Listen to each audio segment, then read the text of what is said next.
Remember Congressman Jamaal Bowman? He's the guy who pulled the fire alarm and then claimed he didn't, and he lost in his primary because even Democrats in New York thought he was Looney Tunes. Well, now he's on CNN. He's not too loony for them.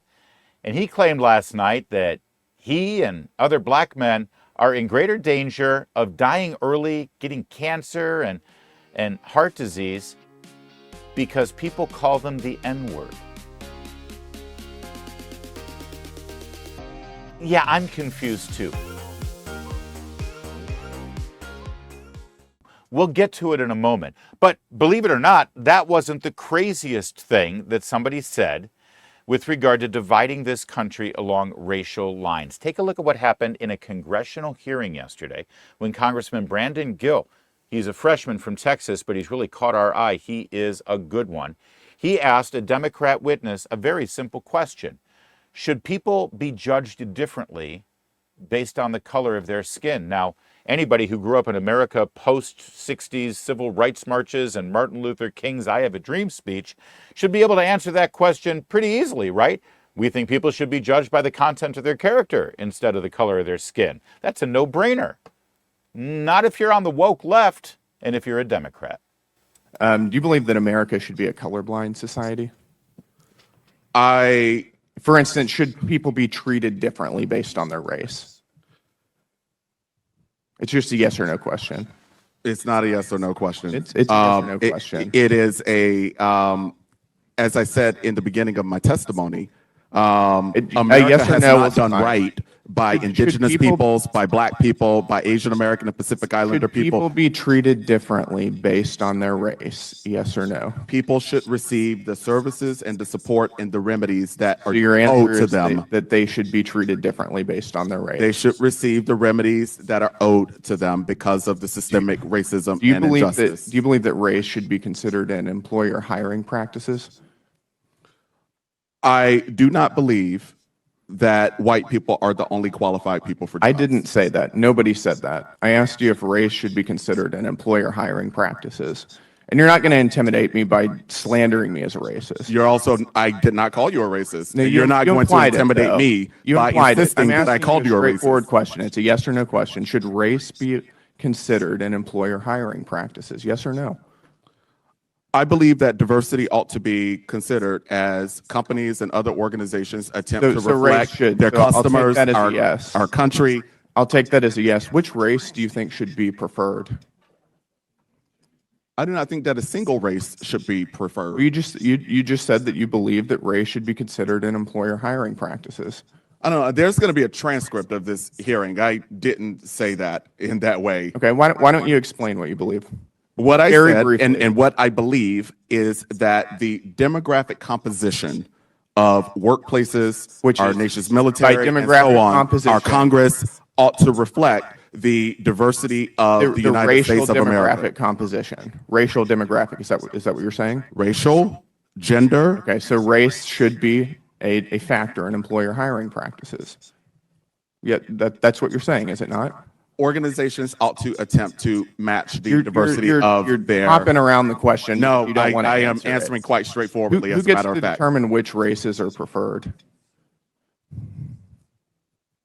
I already told you I don't have a single You racial group just told me ought that to you be. believe that the racial demographic makeup should be taken into account in hiring practices. And it should be reflected in all levels of companies and other Okay, organizations. let's talk about college admissions.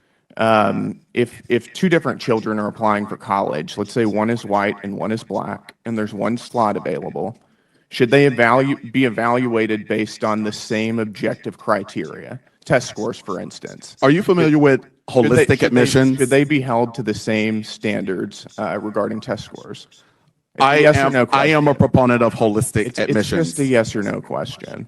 Yeah, no, I can't answer that question for you as a proponent of holistic admissions. Got it. I'll take that as a no. Thank you, Mr. Chair. I love Brandon Gill's matter-of-fact delivery on these things, and he doesn't get emotional. It's just really straightforward, and he cuts right to it. And that witness, well, I think that exchange speaks for itself. I don't think I can add much more to it, other than ask this one simple question. How many S's are in holistic admissions? I've never been able to spell that quite accurately because I just use one S in holistic and one S in admissions. I've been doing it wrong. Apparently there's 7 or 8 S's, and I apologize for that. Jamaal Bowman on CNN last night made an extraordinary charge. This is America. Catholic and the pro-life problem ministries is bombed. we are not dealing Catholic with pro-life ministries America's bombed. You're original right. sin and its disease of hate and racism towards black and brown people and sexism towards women and anti-LGBTQ sentiment. We are not dealing with that. Your colleagues in the Republican Party do not hold each other accountable when it comes to the racism that comes from the party on a consistent basis. Congressman, I mean, where are you on You the, where are can't the be calm assassination about attempts? this. I'm a black man in America. The reason why heart I'm disease. white, I can't comment on Listen that. to what I'm Is that saying. what The you're reason saying? why heart disease and cancer pretty and racist. obesity I can't and comment on that. diabetes are bigger in the black community is because of the stress we carry from having to deal with being called the N-word directly or indirectly every day. If you're Okay. I'm sorry. I cannot.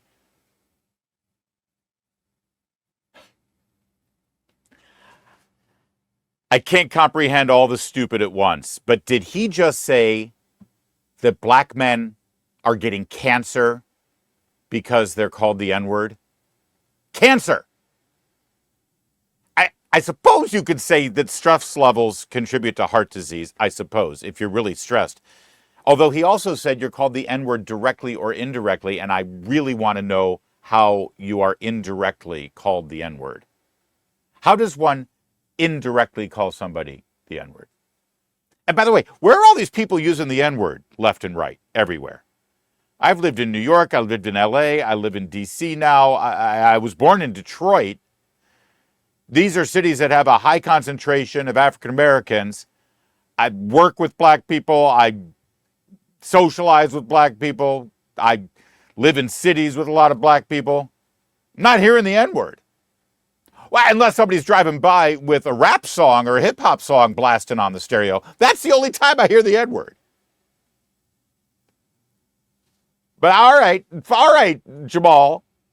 People are getting cancer by being called the N-word directly or indirectly. All right, I'm going to let you finish. obesity I can't and comment on diabetes are bigger in the black community is because of the stress we carry from having to deal with being called the N-word directly or indirectly every day. If your colleagues would listen and try to learn and engage and grow and stop being so hateful, we could have a better country. Jamaal. But unfortunately, we're still here. The hate's coming from one side. Jamaal, I feel your passion and I understand where you're coming from sincerely. I really, really do. It happens on both sides, Jamaal. You might think it happens more on your side. Jamaal, when I leave the show, Jamaal, you should see my Twitter feed. And they're acquitted. Rodney King, Abner Louima, Eric Gardner, Trayvon Martin, black cops in Memphis. It's not the same. And I don't want to qualify or quantify pain. That's not what I'm talking about. Everyone goes through pain. But the racism in this country is the disease that will destroy us. And it's destroying us right now as we speak. You're a divided January country, 6th, 100%. everybody was pardoned. Everybody's pardoned. Riots in LA, they're insurrectionists. But we pardoned everyone January 6th. So, Congressman, This I was is there America. January 6th. I was evacuated January 6th. That was not a racist incident. I don't know why you're making that My that man was connection. walking through the Capitol with a I was Confederate there. flag. I was evacuated, Congressman. What does the Confederate flag represent? Come on, Congressman. I'm asking you a question. This was about a riot in the Capitol. When you To suggest- erect a of wooden course, cross in yeah. American history, what does that mean? Google black lynchings in the South and watch the images that come up with black people hanging from trees and white people looking and eating sandwiches. This is America. Are we going to deal with it or not? Why are you in denial? Stop it! I'm not saying. Let me let America's Mark the only respond.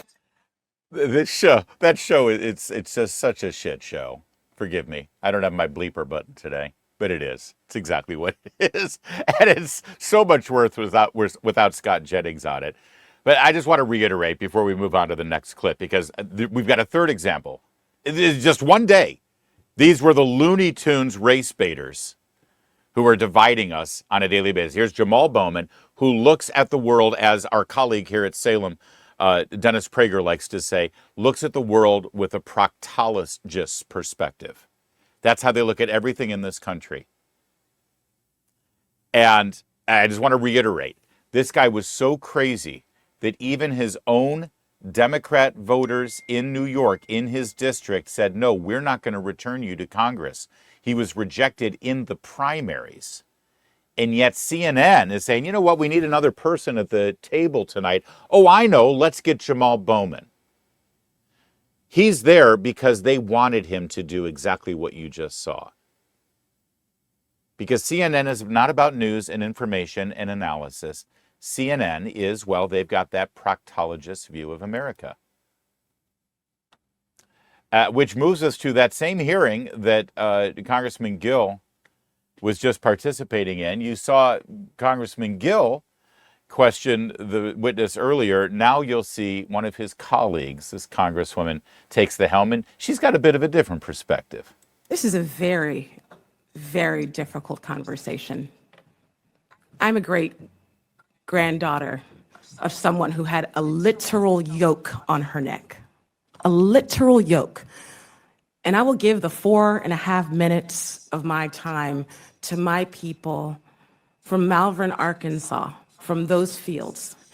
And I want to be clear that 4 out of the 5 of you last year posted on your social media the words of Dr. King. And there are so few folks who actually have studied, who are clear on the theology of freedom of King. Very few of you have read and studied and have sat in Ebenezer Baptist Church. So I would ask you, you keep Dr. King's name out of your mouth. If you, like me and the many scholars who will be watching, studied King, you know that he and the mothers and the fathers of the civil rights movement and of the movement for emancipation not only would be struck by the conversations in this room, but would be shattered by the consequence of lives, of hatred, of abuse of this administration in the name of folks who worked to make this country more free. Children of Abraham, for real. Okay. I know I'm not qualified in any way to comment on the good congresswoman from Arkansas's diatribe there, and I know that I'll be called many names by her and by her supporters if I even dare to comment and give my own opinion on what I just heard. But let me just put it this way. I just want to be clear, because clarity is important. Are you telling me now this Democrat, a member of the Democratic Party, which of course was born as the Democrat-Republican Party back in the late 18th century, when Thomas Jefferson and James Madison wanted to ensure that the southern states could protect their, peculiar tradition of enslavement. Are you telling me that this Democrat, the party who opposed any attempts of emancipation, who opposed any attempts to reduce slavery in America, the party that ended up being part of the Confederacy during our Civil War, this Democrat, who again was party to the creation of the Ku Klux Klan and opposed the civil rights movement, this Democrat is now lecturing me, a Republican, and other Republicans on the panel there, the party of Lincoln, the party of emancipation, the party of winning the freedom and the Emancipation Proclamation. Juneteenth was just a couple of weeks ago. We Republicans are not allowed to quote our fellow Republican, Martin Luther King Jr., when he stood in front of the memorial of Abraham Lincoln, who gave his life because he wanted emancipation for the enslaved Americans who were here. When Martin Luther King said that we should judge someone by the content of their character, not the color of their skin. That was his dream, the dream that led to a Democrat putting a bullet in his head and assassinating him. That we Republicans, all of us, are not allowed to have Martin Luther King's name in our mouth, keep Martin Luther King's name out of our mouth. We Republicans can't quote Martin Luther King, our fellow Republican. It's just Democrats. Like, a Democrat killed Martin Luther King. Democrats created the Ku Klux Klan. Democrats opposed integration. Democrats created and celebrated racial segregation. We Republicans got to keep Martin Luther King's name out of our mouth. Okay. Again, if I want to argue with her, if I want to dispute anything that she just said, if I want to bring in my opinion, I'll be canceled. I'll be called racist. I'm not allowed. So I'll just leave it at that. I just wanted clarity from the good Congresswoman. As we just saw one of her witnesses refuse to say whether it would be wrong to utilize race when hiring somebody. When we just saw her former colleague claim that black men are getting cancer because they're getting called the N-word. I just wanted clarity, and now we've got clarity. We know exactly where you stand. Thank you. I'll just keep my mouth shut over here. Don't want to get in trouble.